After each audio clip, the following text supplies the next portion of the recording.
The Word becomes flesh. When the light entered the darkness. Have you ever wondered why darkness feels normal until a light is switched on? A room can remain dark for years without complaint.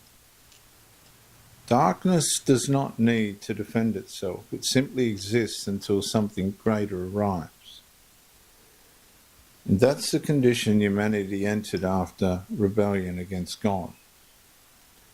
Not merely ignorance, not merely confusion, spiritual darkness.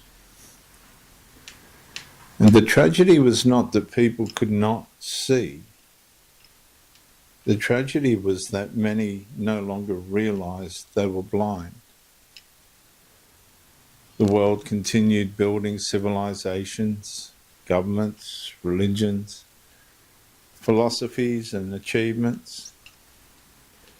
Human knowledge expanded, technology advanced.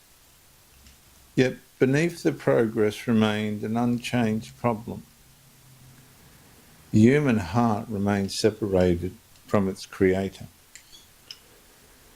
And this is why the incoming of Christ was not simply another birth. It was the arrival of light. When Jesus entered the world, truth entered deception. Holiness entered corruption. Life entered death.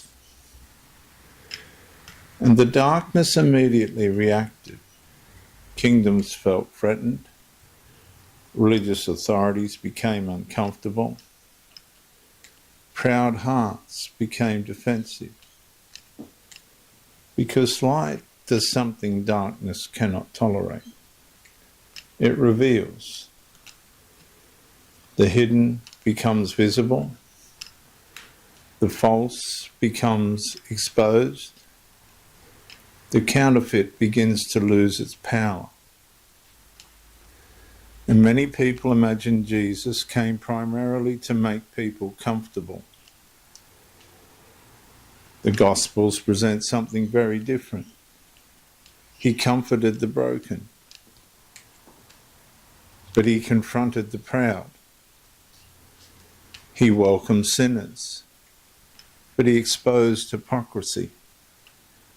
He offered mercy, but he demanded truth. And this explains why many people were drawn toward him and offended by him at the same time. Light creates division. Those seeking truth move toward it. Those protecting darkness move away from it. And the same reality remains today. When the light of Christ enters a person's life, old excuses begin to collapse. Secret sins become difficult to justify. Bitterness becomes harder to hide. Pride becomes harder to protect. Yet the purpose of the light is not destruction. It is rescue. A lighthouse does not expose rocks to shame ships. It exposes them to prevent destruction. And the Lord Jesus Christ reveals what is wrong so he can restore what has been lost.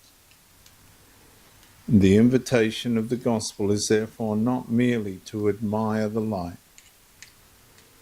It is to walk into the light.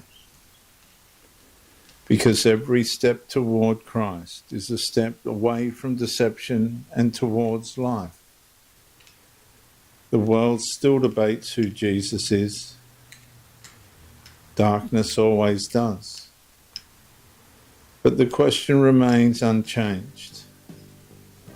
When the light entered the darkness, what did you do with Christ? The greatest evidence of darkness is not the absence of truth. It is the rejection of the light when he appears.